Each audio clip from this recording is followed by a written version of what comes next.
Menanggapi video yang dibuat oleh Al-Mukarram Gus Adjir Ubaidillah terhadap video saya dengan bentuk superlatif non-peoratif sebagai konten paling asal-asalan, kiranya saya perlu membuat dua jenis video.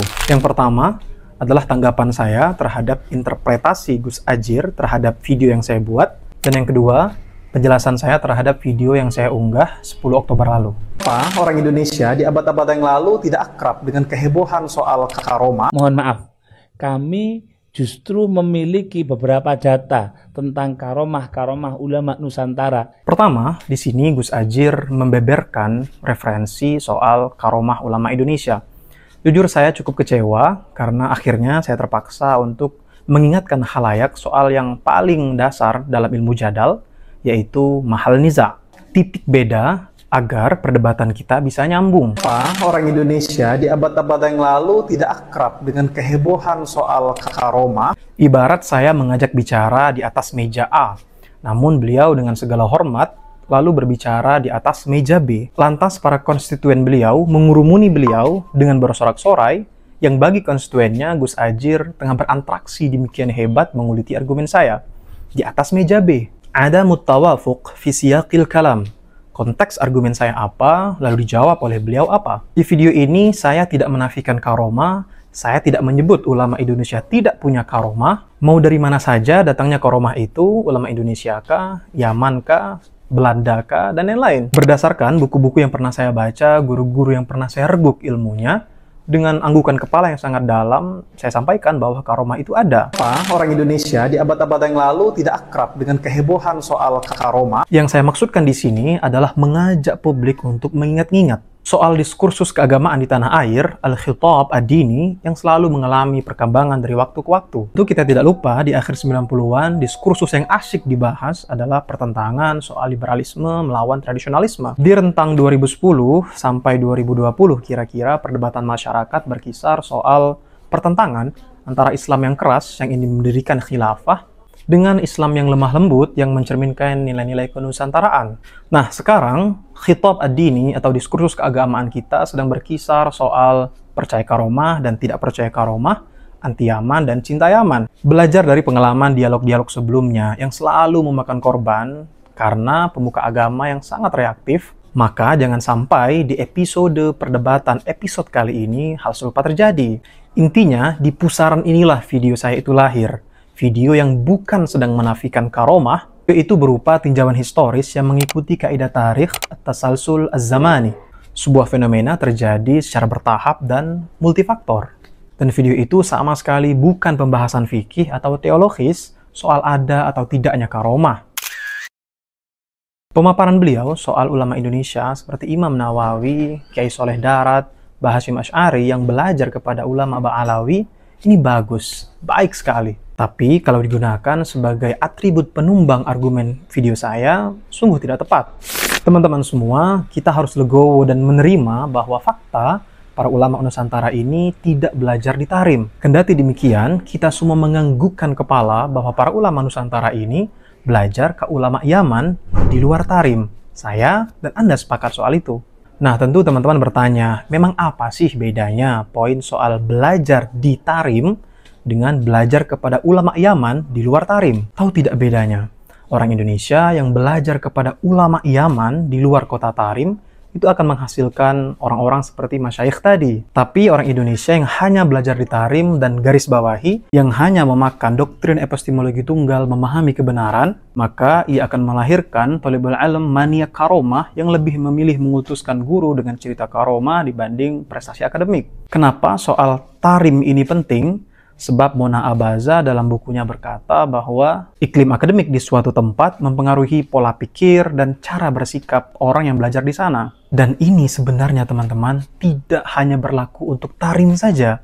Juga dengan orang yang belajar hanya kepada ulama Mesir dan meyakini kebenaran tunggal tanpa daya kritis. Juga berlaku kepada orang yang hanya memakan satu sudut pandang dari ulama Saudi misalkan. Sebab kita tahu setiap negara memiliki iklim akademiknya masing-masing yang khas. Video saya jelas mengatakan mereka, para ulama ini tidak belajar di Tarim.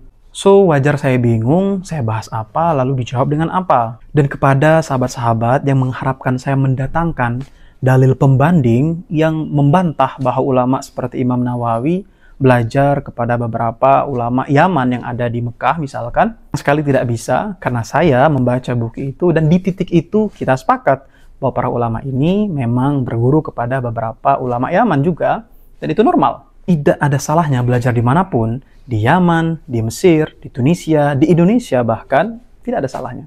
Pengultusan berlebihan dan simplifikasi ekstrim, itulah yang tidak kita setujui. Berbicara tanpa data, lalu Anda justru masuk ke dalam isu rasial. Persis seperti peringatan Nabi ketika kaum munafikin memunculkan perseteruan, kesukuan antara Ansor dan Muhajirin. Soal isu rasial, betapa tinjauan historis yang terang benderang seperti ini bisa-bisanya disebut sebagai upaya memecah belah.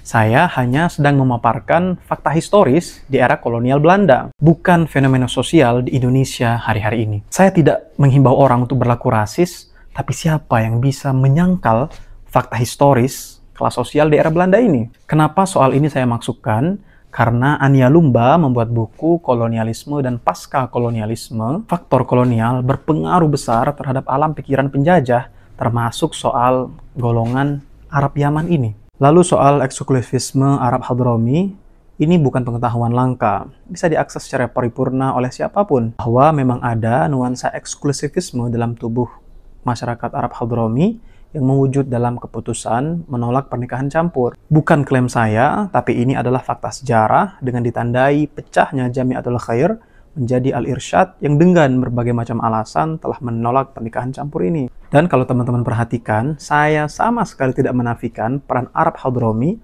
bagi gerakan nasionalisme pribumi waktu itu. Ya, kalau boleh kasih masukan Ustadz, ada baiknya ketika menyebutkan nama-nama ulama yang telah berjasa tersebut, cantumkan pula gelar kemuliaan untuk beliau. Soal gelar kealiman, saya dianggap tidak sopan karena menyebut nama-nama seperti Imam Nawawi, Syekh Mahfud Termas, dan juga Syekh Khotib Minangkabawi tanpa imbuhan. Sama sekali soal ini seharusnya saya tidak banyak berkomentar. Pertama, sejak kapan imbuhan menjadi tolak ukur hormat dan tidak hormat? Kedua, di surat kabar, karya ilmiah, dan di buku-buku plus dengan ceramah-ceramah kita seringkali mendengar kalimat Abu Bakar berkata, Al-Ghazali menulis demikian. Buku ini ditulis oleh Ibnu Sina misalkan. Kok kenapa tiba-tiba karena kebetulan saya tidak menyebutkan nama-nama tadi tanpa imbuhan, lalu kesannya seperti tidak beradab dan tidak sopan. Teman-teman para cendekia, mari kita jangan menyempitkan mazahir ihtiram hanya kepada sesuatu seperti imbuhan begini. Bahkan kepada nama-nama yang mungkin bagi teman-teman tidak akrab diberikan imbuhan, seperti saya menyebut Jamaluddin Al-Afghani sebagai Habib Jamaluddin Al-Afghani. Bisa Anda cek di tulisan saya. Dan yang paling gawat adalah ketika menyampaikan telaah historis, lalu buru-buru ditusuk dengan hadis soal munafik. Yang kurang lebih saya dianggap munafik karena hanya menyampaikan soal ini. Padahal sekali lagi tidak ada himbauan untuk mengajak orang berlaku rasis dan kembali ke zaman jahiliyah. Bayangkan teman-teman kalau tradisi untuk menuduh orang munafik dan label-label mengenaskan lainnya terus berlanjut seperti ini. Bagaimana cara sejarawan untuk membincangkan tentang fenomena sosial politik di era sebelum kenabian atau era kolonial misalkan? Kalau bicara tentang itu, menggunakan redaksi historis langsung dicap memecah belah. Untuk konteks, inilah pentingnya membaca hadis tidak dengan niatan untuk membunuh lawan. Saya kira umat sudah muak dengan malapraktik hadis dan firman sebagai cara instan untuk mengalahkan lawan debat. Lalu saya dianggap membenturkan antara Al-Azhar dengan Yaman. Pertanyaannya, di bagian mananya yang saya bentur-benturkan itu? Lebih jauh lagi, kiranya kita mesti segera keluar dari simplifikasi dikotomi seperti ini. Saya hanya melakukan apa yang dosen saya di kampus katakan, Dr. Mahmud Zaid, kami memanggilnya, menasihati kami agar selalu melakukan tinjauan kritis kepada semua hal. Tapi ingat, jangan reaktif dan terburu-buru. Saya kira demikian komentar, syarah atau ta'liqat saya kepada video yang dibuat oleh Al-Mukarram, Ustadz Gus Ajir. Di video selanjutnya, saya akan mensyarah, menjabarkan, dan mendobitkan apa yang saya maksud dari video yang sudah menghasilkan ancaman dari saudara-saudara sama muslim yang sangat saya sayangkan terlampau terburu-buru untuk menghukumi sesuatu tanpa menyadari kaidah al-hukmu ala syai'i juz'un an tasawwurihi.